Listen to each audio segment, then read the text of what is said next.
Aqui à noite, você que não pôde vir durante o dia, a gente quer te dar boas-vindas ao primeiro culto depois dessa virada de ano. É um privilégio, eu me sinto privilegiado de poder ser parte da equipe pastoral aqui da igreja e poder servir junto com os irmãos aqui nessa igreja. Uma igreja que tem sido uma bênção para mim, para minha família, mas também tem sido uma bênção para muita gente. Estava aqui escutando, todo o nosso louvor, adoração. Quantas coisas aconteceram no ano de 2015 aqui nesse lugar. Quantas vidas foram salvas, aqui nesse lugar. E tudo por causa do amor, do carinho que Deus tem por nós. E logicamente faz a gente expressar esse amor para Ele de volta, servindo a Ele num lugar como esse. Que Deus te abençoe, que Deus te use nesse 2016, grandemente, faça de você um instrumento em suas mãos e juntos possamos ver um pouquinho de benefício aqui na nossa cidade. Eu creio que uma igreja como a nossa pode ser uma bênção na cidade de São Paulo. Para isso que nós estamos aqui. Amém? Queridos, eu queria compartilhar hoje sobre Gênesis capítulo 16, verso de 1 a 14, que é a história de uma serva, uma mulher que vivia na casa de Abrão. Abrão não tinha filhos, estava numa idade avançada. Eu tive um filho bem tarde, eu me sinto até um pai Abrão. De vez em quando o moleque pede para jogar bola comigo, eu sinto que as pernas já não são aquelas, Eu tenho 60 anos, não parece, irmãos? Fala a verdade. Tem alguns que ficam assim e tal, mas é verdade, irmãos, eu tenho 60 anos. E quando meu filho fala, vamos jogar bola, pai, me dá um tremor nas pernas tão grande, que eu dou um chute tão forte que quando ele volta, ele não quer mais jogar. Mas é assim, a gente vai ficando velho, a gente vai ficando, E Abraão, ele tinha uma idade avançada, diz o texto, quando Deus aparece para ele. E fala para ele, você terá um filho, das tuas entranhas sairá um menino. E esse menino vai abençoar as famílias da terra. É interessante que quando Abraão ele ouve isso, Abraão tinha saído lá da Palestina. Então ele tem um tempo até que isso aconteça. E nesse período, porque as coisas não acontecem do jeito que a gente quer, acontece do jeito que Deus quer, a sua esposa estava ansiosa. Estou ficando velha, e o moleque não vem. E nós não temos um herdeiro. E aí o que ela faz? Ela pega a serva, porque naquela época a cultura não é um mandato de Deus, vamos aqui dividir a coisa. A cultura dizia que se você não tem filho, você podia pegar a serva poderia fazer um filho junto com o marido daquela senhora, e como ela era serva da senhora, então ela continuaria sendo serva e aquela criança passaria a ser da senhora da casa e não da serva. É interessante tudo que acontece aqui. Agora sim, com esse pano de fundo, dá para a gente ler o texto e você entender um pouquinho do que está acontecendo. Olha aqui o que diz. Filhos, e ele tinha uma serva egípcia. Olha que coisa interessante. Está aqui Abraão, não é? E vai ter agora um momento para poder ter um filho com uma egípcia, cujo nome era Agar. E disse Sarai a Abraão, eis que o Senhor me tem impedido de dar à luz. Olha, que coisa estranha. Deus tinha dito, das tuas entranhas, Abraão, tu terás um filho. Ela está aqui dizendo, o Senhor impediu-me de dar luz. Toma, pois, a minha serva, porventura terei filhos dela. E ouviu Abraão a voz de Sarai. Às vezes a gente ouve um negócio meio estranho, depois a cabeça fica difícil aguentar todos os problemas. Eu diria, irmãos queridos, como a gente precisa ter paciência e esperar em Deus. Não é verdade? Às vezes a gente quer ajudar Deus, dar uma mãozinha para Deus. Deus, deixa comigo, que eu faço a tua parte. Deus, Ele quer fazer o trabalho completo. E aqui nós estamos vendo um pouquinho disso. Então ela diz, assim tomou Sarai, mulher de Abrão, a Agar, egípcia, sua serva, e deu-a por mulher a Abrão, seu marido, ao fim de 10 anos que Abrão habitara na terra de Canaã. E ele possuiu a Agar, e ela concebeu. E vendo ela que concebera, foi sua senhora desprezada aos seus olhos. Aqui está outro problema, que ela criou na sua cabeça um sonho. Ninguém deita com a outra pessoa e fica por isso. A história está aí para provar para a gente quantas pessoas fizeram algo assim e até hoje estão sofrendo para restaurar os pedaços, os cacos que ficaram pela estrada. E é interessante aqui que essa mulher fez sonhos. No mínimo ela está pensando, eu tenho um bebê, esse bebê é meu.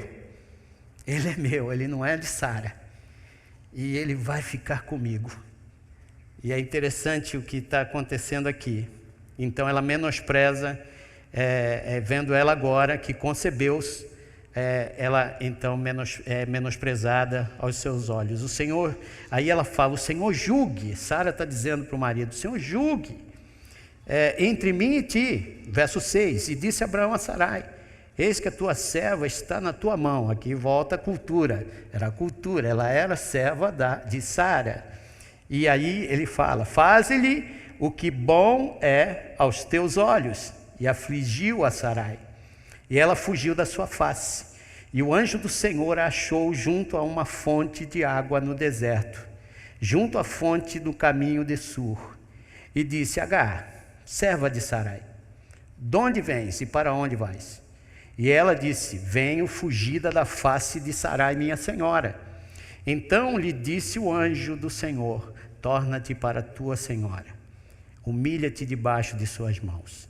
Disse-lhe mais o anjo do Senhor, multiplicarei sobremaneira a tua descendência, que não será contada, por numerosa que será. Disse-lhe também o anjo do Senhor, eis que concebeste e darás à luz a um filho, e chamarás o seu nome de Ismael. Ismael significa Deus ouve. Deus ouve. Deus ouve independente do que tenha acontecido. Aqui está o amor de Deus. Não importa o erro que a gente cometa. Se você clama a Deus e vai ao Senhor, humildemente, e diz, Senhor, eu te suplico com meu coração.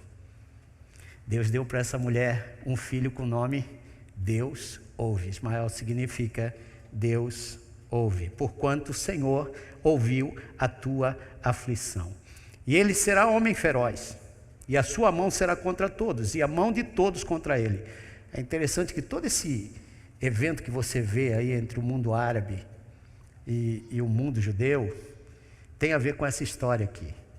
Uma criança que nasce de um homem que tinha a promessa de Deus que ele traria bênção para todas as famílias da terra, e aqui Deus não deixa de lado a vida de Agar e dá para ela uma promessa, você vai ter 12 tribos, e essas 12 tribos serão como uma besta selvagem diante do seu irmão, estarão em guerra constantemente. É o que nós vemos hoje na história desse povo no Oriente Médio.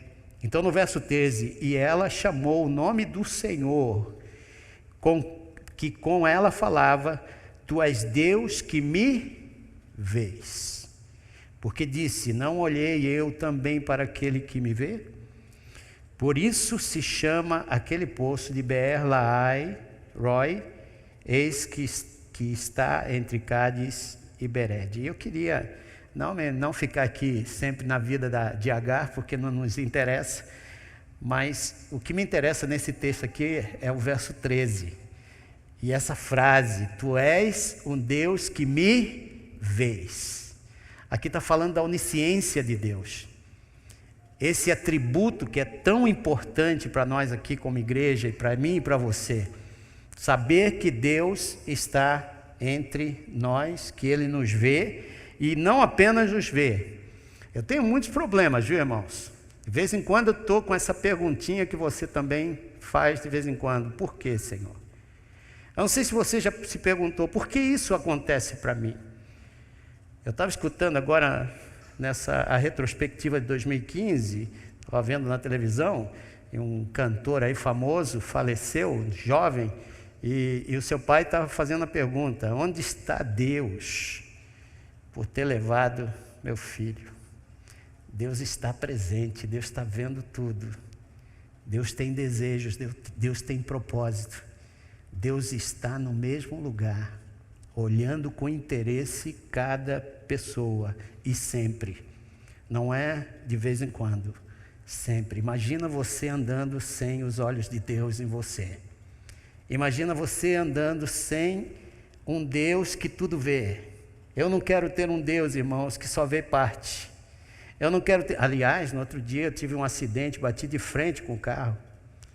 A primeira palavra que veio na minha boca: meu Deus. Não sei se acontece para você, quando você está em perigo, primeira coisa que sai, às vezes não dá nem meu Deus, só dá o meu. Mas Deus está lá, Deus está na mente. Você sabe que Deus está vendo. E é nesse momento, querido, nos momentos de aflição, de dor, de fuga, lá no deserto sozinho, Deus continua vendo cada um de nós de uma maneira intensa, profunda, íntima, que só Ele consegue ver. Quando a gente fala de Deus onisciente, irmãos, eu não estou falando aqui simplesmente de um Deus que está distante da gente e que vê a gente de longe. Eu estou falando de um Deus que conhece absolutamente tudo que precisa ser investigado sobre tudo. E vamos crescer um pouquinho mais essa frase: no universo, do qual o mundo está inserido, do qual você está inserido nesse universo. De repente, aquele cisco que eu e você representamos, Deus está intimamente, profundamente interessado em ver você, tratar com você, te ouvir, porque quem vê, ouve. Ele está próximo e Ele tem o maior interesse em estar com você. Eu queria que essa noite a gente saia daqui desesperadamente, absolutamente consciente de que Deus te vê e que Ele vai continuar te vendo. Resta saber se você quer que Ele tenha o controle sobre você. Porque tem essa coisa, né? Eu quero ter o controle da minha vida. Eu sei o que eu faço. Eu tenho um treinamento, eu tenho meu jeito de fazer as coisas. Então, essa coisa da onisciência de Deus, irmãos, ela incomoda algumas pessoas. Algumas pessoas que acham que pode fazer o que quer com a sua vida, com o seu corpo, com a sua mente, com o seu coração. E aí saem batendo a cabeça em todos os lugares, ao invés de perceber que Deus está tão próximo, que Ele está ouvindo, mas também Ele está falando. E Ele quer trazer a gente cada vez mais próximo dEle, ao ponto de falar contigo dentro dos teus problemas. Quando eu falo dessa onisciência, seria como se eu estivesse aqui dentro de uma bolha. Paulo, ele dizia que nós estamos em Cristo Jesus. Estar em Cristo significa estar mergulhado em Cristo Jesus. Por cima, por baixo, pelo lado. Pior, dentro de cada um de nós. Posso ouvir um glória a Deus por isso? O teu Deus, Ele está em todos os lugares. Por isso que eu não posso, eu até tento me afastar do Senhor, mas não dá. Porque Ele está em todos os lugares. Porque Ele está no meu coração. E toda vez que eu tento fazer algo que desagrada a Ele, aquilo me chama a atenção. É a presença dEle. É Ele olhando para mim. É Ele vendo todas as coisas. Irmãos, Ele não vê só o que você veste. Na verdade, Deus não está interessado no que você está vestindo. Aliás, Ele criou a gente, todo mundo nu. O pecado é que colocou na gente essa coisa de ter vergonha um do outro. O pecado fez a gente ter vergonha da gente mesmo. O pecado faz a gente não conhecer nós mesmos. Mas o teu Deus conhece você melhor do que você. O teu Deus conhece você melhor do que seu pai e sua mãe. O teu Deus conhece você melhor do que a tua esposa, melhor do que o teu marido. O teu Deus, Ele olha para você e faz um raio-x. E Ele sabe o que precisa ser mudado. Por isso, queridos, não tem um bom, não tem um sequer. Todos pecaram, destituídos foram da glória do Senhor. Por isso que eu careço de Deus. Por isso que eu preciso de Deus. Por isso que eu tenho que ter um anelo tão grande no meu coração por esse Deus, que me faça cada dia mais parecer com Ele. Quando Deus olha para você, Ele olha para você com interesse que ninguém tem. Posso ouvir mais um glória a Deus aqui? Porque quando Ele olha para você, Ele vê você como a menina dos seus olhos. Não é interessante isso? A menina dos seus olhos. Olha aqui, Salmos 17, verso 8. Guarda-me como a menina do olho. Esconde-me debaixo da sombra das tuas asas. Zacarias 2,8, ele vai falar a mesma coisa, porque assim diz o Senhor dos Exércitos: depois da glória, Ele me enviou às nações que vos despojaram, porque aquele que tocar em vós, toca na menina do seu olho. Você é menina dos olhos do Senhor.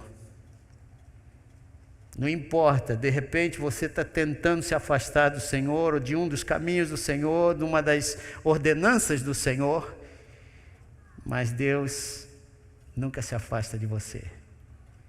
Talvez é isso que faz a gente ficar incomodado, porque Ele fica o tempo todo tocando na gente, de uma maneira que só Ele conhece cada um de nós. Ele não está preocupado com quanto a gente tem no bolso, ou quanto a gente não tenha. Ele está preocupado em fazer você se parecer mais com Ele. Essa é a veste nova que todo cristão recebe, quando Cristo Jesus vem ao nosso coração. Não somos mais o que éramos. Tudo se transformou. Somos novas criaturas. E para mim, irmãos, essa onisciência de Deus, esse atributo de olhar para mim e me ver profundamente, isso aqui me dá segurança. É isso que me faz sair daqui para a Índia, e para o Iraque, para o Irã, como já fui uma vez, e sentar com aquelas pessoas, ver o sofrimento delas, ver aquelas crianças intocáveis e tocá-las, como Jesus tocava. É isso que faz você tomar algumas posições na tua vida e ter a coragem de tomar essas posições, porque você sabe quem é que está olhando intimamente para você e para o seu coração. Cada vez que você dá um passo em direção a Deus, Ele vem quilômetros para te abraçar. Cada vez que a gente vai se afastando de Deus, é interessante, uma vez eu estava estudando um pouco sobre a glória de Deus. Quando a glória de Deus ela vem como um raio, assim como o sol, ou o raio que atravessa com uma rapidez tão grande. É a mesma coisa o amor de Deus por você. Uma vez que você abre teu coração, Ele está ali, instantaneamente. Agora, você já viu a paciência de Deus quando você começa a se afastar dEle?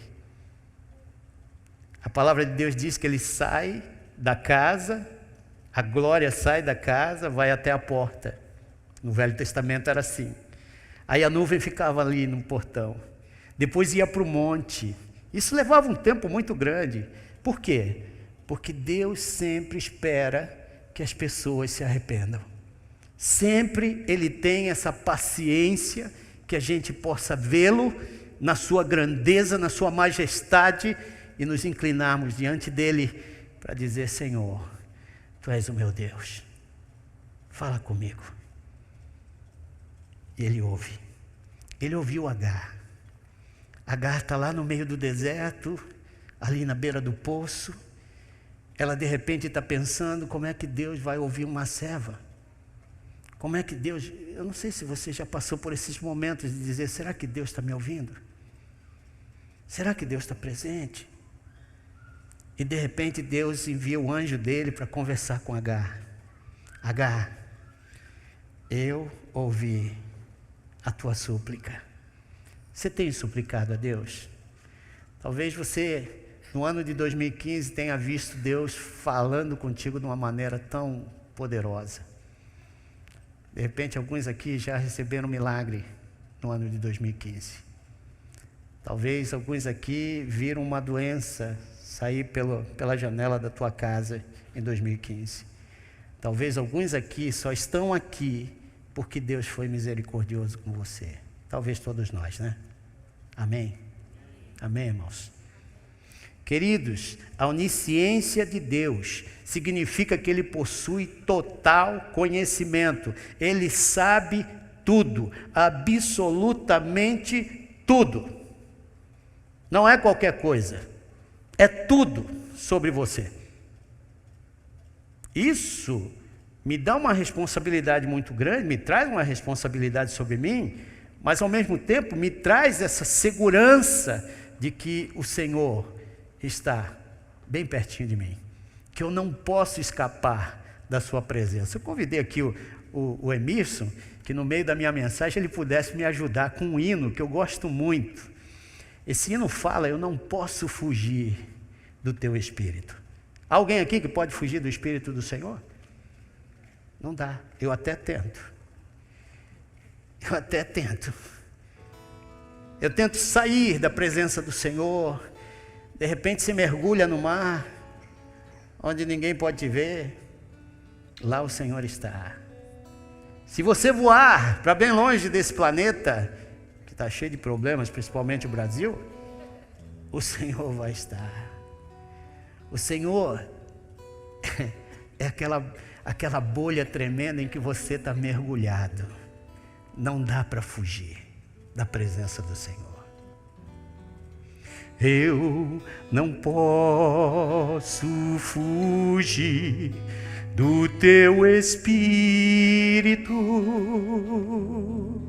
nem ficar distante do teu amor. Se eu subir até os céus, se ao abismo eu descer, sei que ali tu estás.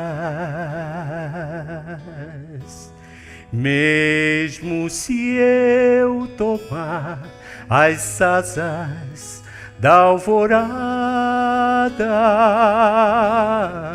tua mão ainda assim me guiará. Mesmo vindo a noite escura, tua luz guiará e comigo estarás. Sente isso? É verdade isso? Não importa onde você estiver, não importa o que você está fazendo, aquele lugar é um lugar que Deus quer estar com você. Ele vê tudo, Ele conhece absolutamente tudo. Por isso que todo o meu adestramento não vale nada se não tiver submetido a essa vontade soberana do nosso Deus. Uma outra coisa que eu vejo aqui é que a onisciência de Deus tem muito a ver com a sua presença. Não dá para ser onisciente se não estiver presente. Deus está presente, Deus sabe tudo, não apenas por quem Ele é, mas também pela sua localização. O Senhor diz que nunca te deixará, nunca te abandonará. Você pode dar um glória a Deus por isso? Então não adianta você ficar com aquela historinha: Deus esqueceu de mim. Não. Talvez você se esqueceu de Deus. E Deus está dizendo para você: eu estou do teu lado. Ano de 2016. A palavra-chave para você é a mesma que Agar disse: tu és o Deus que me vê. Tu és o Deus que me vê. Você pode repetir isso? Tu és o Deus que me vê. É pessoal esse Deus. Ele tem um interesse pessoal por você, ele tem um interesse, mesmo que não tivesse ninguém nesse mundo, ninguém, 7 bilhões e 200 milhões de pessoas, sumiram, só você. Deus teria o maior interesse em você, porque Ele é esse Deus que quando Ele promete algo na sua palavra, Ele faz. Deus não é homem para mentir. Por isso nós estamos aqui, queridos, esse ano, conscientes de que independente do teu sofrimento, da tua dor, nós como corpo de Cristo, vamos entender que Deus, no meio disso tudo, Ele vai fazer algo novo na nossa vida. Amém, irmãos? Você crê nisso? Tem muita gente que talvez essa noite tomou uma decisão errada. De repente, quando você pensou naquele pecado, Deus estava lá, Ele estava vendo. Você que não percebeu isso. Engraçado, tem muita gente que toma decisões erradas, faz tudo errado e depois ainda tem a coragem de falar: onde é que estava Deus? Não é isso? Onde estava Deus? O que Deus está querendo, queridos, é que eu e você tenhamos o seu caráter. E quando Ele quer estar perto da gente, Ele não quer apenas estar perto. Quando Ele manda Jesus Cristo, Ele manda Jesus para viver em nós. A esperança da glória entrou em nós. E quando Ele entra em nós, Ele entra para ficar. E através do seu Espírito que nos convence do pecado, da justiça, do juízo, Ele vai fazendo em nós aquilo que nenhum homem pode fazer. Ele vai escrutinando o nosso coração e trazendo fora as raízes das amarguras, as raízes de pecados profundos e dizendo: filho, olha aqui. Ele coloca diante de nós a nossa própria vida. E essa é uma das razões que a gente precisa orar. Como eu preciso orar? Não porque Deus não conheça.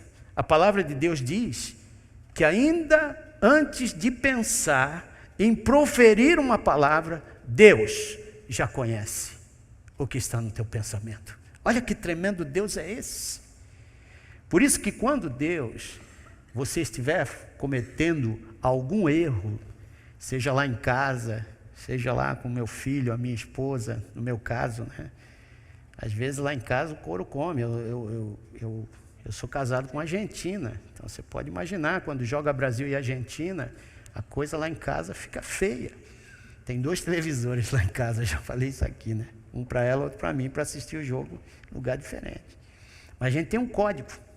No final da noite, a gente diz um para o outro: perdeu, mas jogou bem. Aí dá para dormir junto.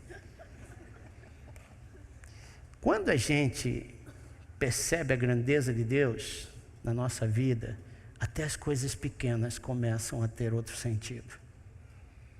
Quando você e eu começamos a ver Deus na sua grandeza, na sua onisciência, na sua onipotência, na sua onipresença, a minha responsabilidade com o próximo, ela é muito maior. Eu começo a perceber Deus com o amor que Ele tem tão grande por mim, me dando essa graça que nós vamos comemorar daqui a pouco, na figura ali da ceia do Senhor. E essa graça veio até a mim, sem que eu merecesse. E agora eu posso dar para aqueles que não merecem também. Queridos, Deus sabe tudo sobre você.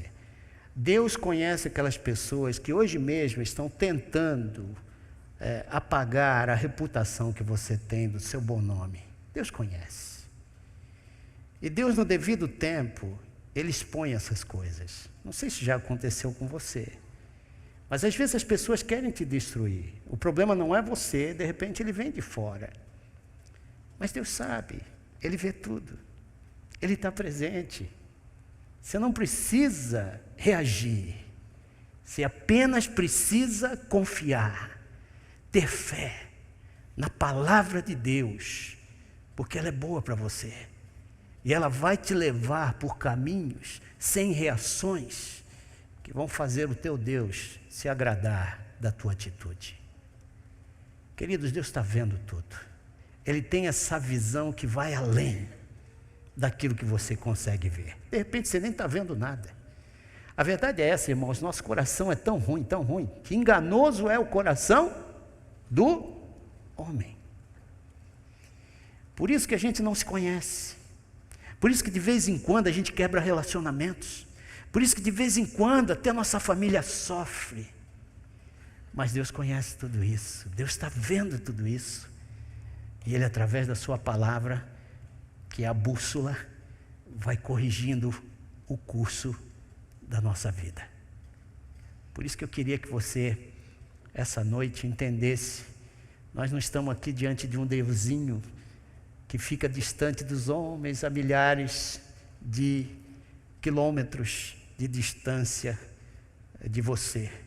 Não, você tem um Deus que está em todos os lugares, em todo o tempo, tem o poder de transformar aquilo que Ele quiser, quando Ele quer, em prol das meninas, dos meninos do seu olho. Amém? Posso ouvir um glória a Deus? Glória a Deus. Deus te ama muito. Você não estaria aqui se Deus não te amasse. Você só está aqui porque Deus te viu. E porque Ele te viu, Ele transformou a tua vida. E se não transformou, Ele quer transformar. Não perca essa oportunidade de dizer ao Senhor, essa noite: Deus, eu preciso de Ti. Se você está no deserto, essa noite Deus quer falar contigo e ouvir a tua súplica. Não seja orgulhoso. Deus não está nem aí para os orgulhosos. A única coisa que Ele quer é um coração quebrantado. Coração quebrantado. O Senhor tem o maior prazer e alegria de tocar e transformar. Amém? Nós vamos agora participar da ceia. A ceia é o ato que sela exatamente esse amor de Deus eterno. Olha, gente, Deus, quando Ele planejou, e essa é uma das coisas, né? Deus planeja. Ele planejou esse mundo antes que o mundo existisse. Não é interessante isso? Não é profundo isso? Ele já sabe tudo que vai acontecer antes que tenha acontecido. Ele vê o fim a partir do começo. Olha que Deus que você tem. Não é um Deusinho. É que nós somos finitos. A gente tem medo do futuro. A gente fica pensando que vai acontecer amanhã. Ai, meu Deus, e tal. E a gente fica apavorado. Deus já foi lá. Já resolveu a coisa. E se algo vai acontecer, queridos, pode ter certeza, essa experiência, ela servirá como algo precioso na história da tua vida, para que você olhe para o céu e veja que tem um Deus que quer fazer de você alguém parecido com Ele, na pessoa de Jesus. Que Deus te abençoe ricamente em 2016. Leve para casa esse texto do verso 13, Gênesis 16, 13. Tu és Deus que me vê. Esse é o Deus que está de olho em você. E isso me dá uma responsabilidade, mas me dá também uma segurança de que Ele nunca me abandonará, nunca me deixará. Que Deus te abençoe ricamente.